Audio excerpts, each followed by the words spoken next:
you were to follow Congress Parkway into the left towards the lake, you would run smack dab in the Buckingham Fountain. Has anyone been to Buckingham Fountain?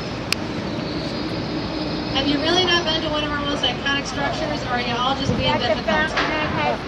Buckingham Fountain is that huge fountain that you see right off of Lakeshore Drive as soon as you're coming into the city from the south. Beautiful French-inspired fountain built in 1927, named after Clarence Buckingham. And in case you do go there again and check it out, remember, it is symbolic of Lake Michigan.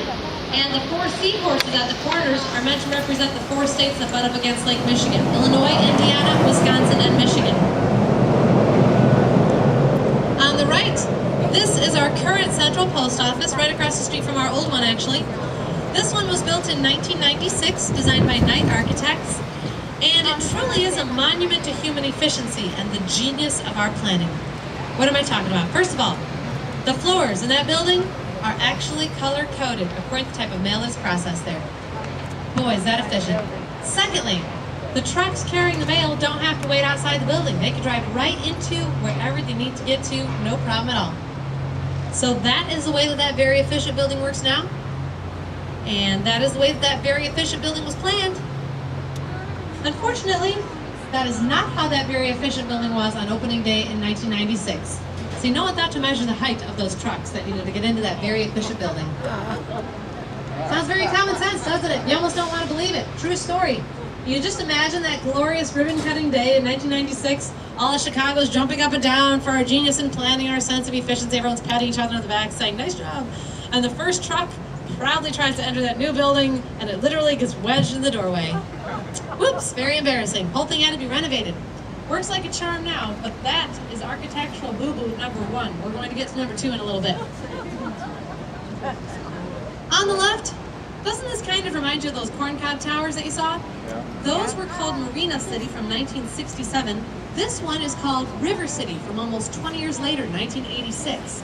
This is another one of Bertrand Goldberg's curvilinear creations. Curvilinear again, to stage a revolt against the straight line that his teacher loved so much, and because he felt that it naturalized his style. Some people call it Jetsonian architecture because it kind of looks like something out of the Jetsons, doesn't it? Yeah. Okay, on the right. My apologies again for making a look into the sun, but follow this ugly building next to us. Follow it with your eyes. And as we come to the end, look straight back to the horizon. You're going to see a big brick building on the horizon, has a bright red wall facing back the way we just came from. Now this pastel yellow thing is in the way. Once that gets out of the way, back there on the horizon, down to the right of where that big radio tower is. That big brick building that's got kind of a big chimney looking thing on it, that is the Chicago Fire Academy back there. And the reason it has one bright red wall like that is to remind incoming students who will learn to be firefighters there of exactly what started on that exact spot in 1871, because the Chicago Fire Academy was purposely built on the old homestead of old Mrs. O'Leary. Ooh, who knows that name? Mrs. O'Leary? Okay, I'm going to tell you the story. Before I do, I've got a surprise. You got a beautiful shot of the city right now. Definitely take advantage of it. By the way, you're welcome to stand up and move around and take your pictures. Just please be very careful if you do, and also please be considerate of everybody around you.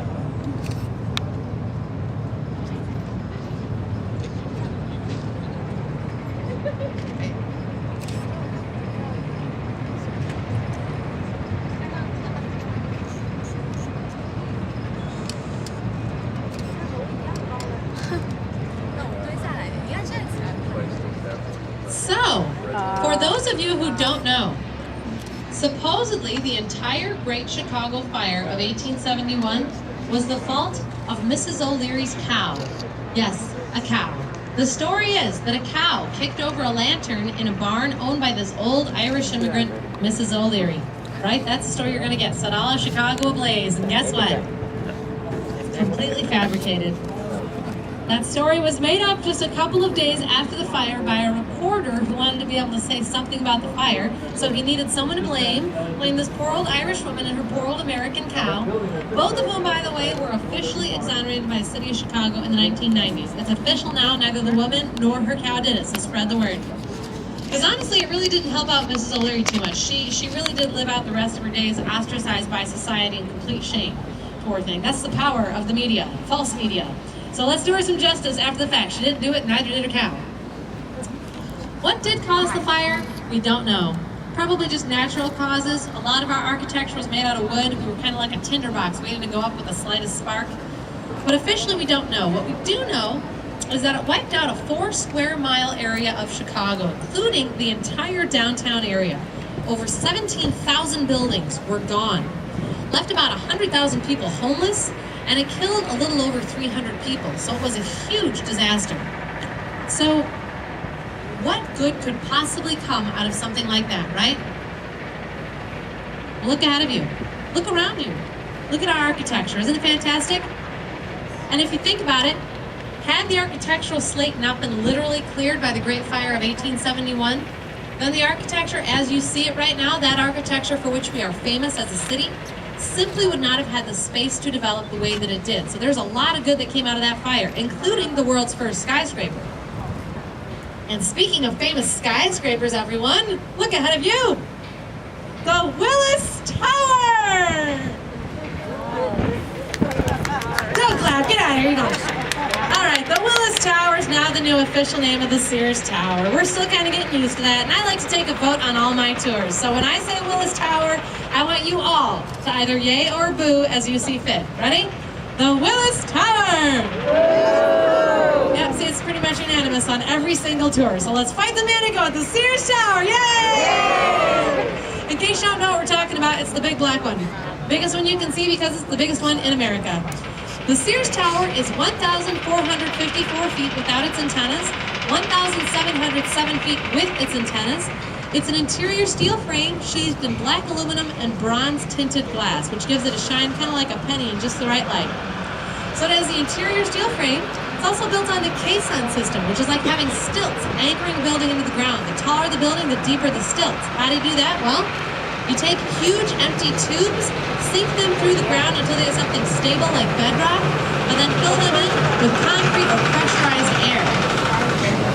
So it has the interior steel frame. It is built on the caisson system, and a building that is that tall, 110 stories, needs to be able to bend with the wind without breaking.